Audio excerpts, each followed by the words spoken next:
All right, great pleasure joining us now, the U.S. Interior Secretary, Ms. Doug Burgum. Ms. Secretary Doug Burgum, welcome. Happy New Year. So it's a great pleasure. I want to start at the back end of that and work my way forward with your permission. I mean, the Trump corollary to the Monroe Doctrine, foreigners, in this case, communists, cannot run the Western Hemisphere.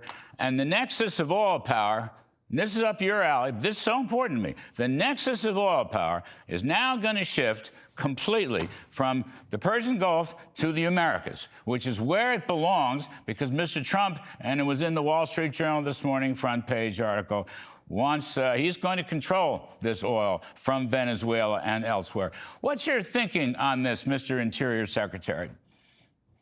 Well, Larry, you're spot on your riff, and certainly President Trump, like no president we've seen in over 120 years, understands the importance of both peace and prosperity in this hemisphere. And what President Trump is really giving is a master class in what I call energy diplomacy. And energy diplomacy is really tied to two things. It's tied to, prosperity here at home, which you covered in your riff, but it's tied to the fact that we got increased safety and security for Americans. So it's not only lower prices, it's also more security. So this is a win-win all the way around. President Trump's strategic brilliance matched up by breathtaking execution with him as commander-in-chief.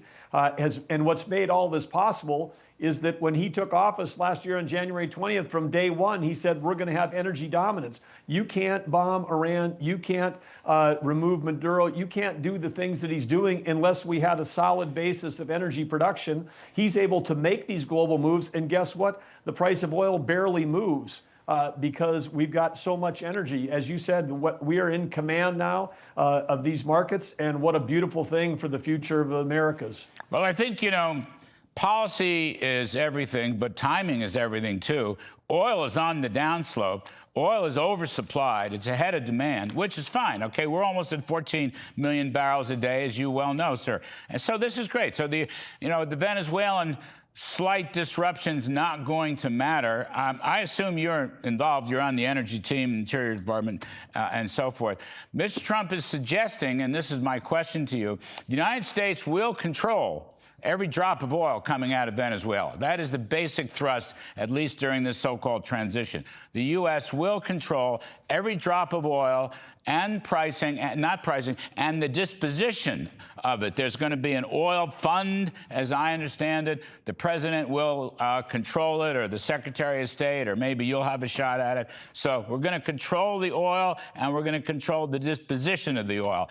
Are those fair statements? Are they reported? Are they correct? 100% accurate, Larry. Absolutely. And not only are we going to control the oil that's coming out of Venezuela, part of the Venezuelan heavy crude, it relies on a diluent or a diluent to be able to both produce and ship that product. That diluent has been coming from Russia, like a light sweet crude that they can mix to improve the quality of the Venezuelan heavy crude to make it manageable. But where that's going to come from now, that's all going to come from the U.S. So we've also knocked Russia out of this market, replaced it. It's going to be replaced by U.S. providers. And so this is a win for all the refiners in the U.S. It's a win for consumers. People are going to see over time lower gas prices still because of our ability to tap into this Venezuelan heavy crude, what our refineries in the U.S. were built around 20 years ago.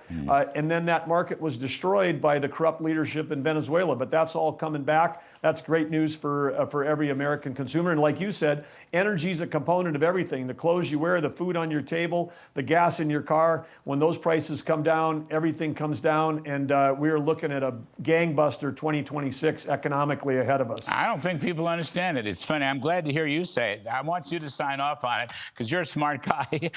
I say it. Trump says it. The economics profession doesn't say it.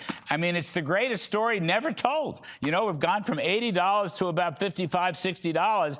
It's probably not over yet. And that's going to mean much lower CPI. You're going to have negative CPI prints. But let me come back to your other point. Russia's going to be knocked out. Will China be knocked out of the oil or the discounted oil? China's a big buyer of Venezuelan oil, Doug Burgum. I assume the president will keep supplying China, but end the discount? Is that how that's going to work? Again, absolutely right, Larry. China was one of the big winners of the corruption in Venezuela. What we know now is that they were buying oil at as much as $20 below market, and then shipping that back. So when Venezuela collapsed and failed sanctions under the Biden administration, we just turned Venezuela into China's discount gas station. Those days are over. All right. The big question next up, this is the question, is Cuba. Will Cuba supply of Venezuelan oil end? Because that's keeping Cuba alive, or at least Cuban electricity and power alive. And as you know, Cuba's the problem in Venezuela. I call it the Cuban KGB, the military, the secret police. They've been running the joint for a long time. The Venezuelan communists play ball with them. Will we stop selling Venezuelan oil to Cuba? End of sentence, full stop. You said it earlier in your remarks, Larry, but the United States will control where the disposition of all the oil goes out of Venezuela. That includes the U.S. will be the decision maker on whether any of that goes to Cuba. But of course, the reports now are not only, we knew that Cuba was dependent on Venezuela oil, but they were also benefiting from the discount, reselling some of that as a source of cash. So again, the energy diplomacy here gives President Trump and the United States enormous power in helping to shape democracy and the growth of democracy throughout the Western Hemisphere. Well, Mr. Secretary Burgum, I've known you a long time. You're a very smart fella. And you're very good in your syntax, but you didn't really answer my question. And I will amend it to note that Secretary of State Marco Rubio, a brilliant guy, in some sense perhaps the architect or the co-architect with the president of this entire Venezuelan story, he has no love for Cuba, as we all know. So I'm going to just give it one more shot. Will the United States control of Venezuelan oil mean ending Cuban oil from Venezuela? Well, ultimately, that's going to be a decision that the president makes, but we're going to make sure that the embargo is in place and that the U.S. has full control of where that oil goes. And one other thing I'd throw in, Larry, when you talk about lower prices, people have said, oh, if the price gets too low, it gets in the low 50s, are we still going to have American industry interested in drilling? I'm happy to report that on January 6th this week, we had the highest dollar ever paid for an acre of federal land leased, almost $220,000 per acre in New Mexico. And that brought a record $327 million from a lease sale that we had. We've got two more lease sales, one coming this week in Colorado, one in Montana. But the demand from the energy companies willing to pay higher prices, these are the highest prices in over 40 years. Why is that? Because we've cut red tape and because we have a president that supports the energy industry. They know that there's going to be market opportunity going forward. So even after the news of Maduro leaving here in the U.S., a record lease sale happening, and for Americans, that $327 million comes to you. That is revenue that comes into the Treasury when we sell that. Fantastic news. President Trump's policies and strategy working at every level. Well, yeah. Look, the oil companies can make money on this. I do not shed it. I mean, our good friend Mike Wirth. Chevron survived with the oil licenses. In the first term, we helped him. In the second term, he survived. He's out a knee replacement in the middle of all this, which is too bad. I'd love to have him on the show. I don't know whether you've spoken to him. I've been texting with him.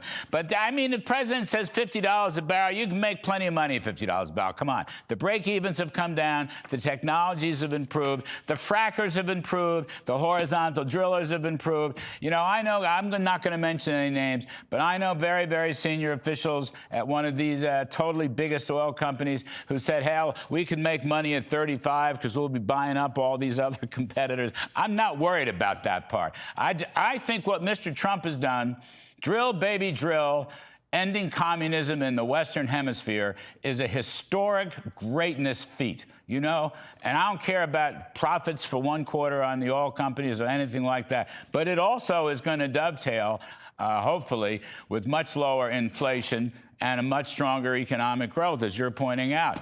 And you know what, Doug Burgum, here's the one. You can take a bow for this. I got to get out. The producers yell at me. It's so much fun to have you on the show. Take a bow for this.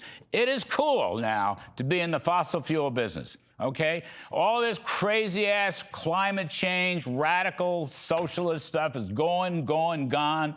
From the car companies through the oil companies. It's cool to be back in the fossil fuel business. It's cool to be a landman, Doug Burgum. I mean, that's what's happening here. And we, the United States, are going to be in charge in the Americas, as we should. Give you the last word, sir. How about those apples? Well, I love it. And on President Biden would not take a meeting or be photographed with any oil or gas executives. Once again, tomorrow, President Trump hosting a group of executives from the oil and gas industry to discuss how we can build a strong, prosperous relationship with Venezuela. We're excited to host all those folks. I did talk to Mike Wirth last night. He says hi. And so it is we got a great group of American companies that are willing to go in, turn loose American technology, American innovation, American capabilities.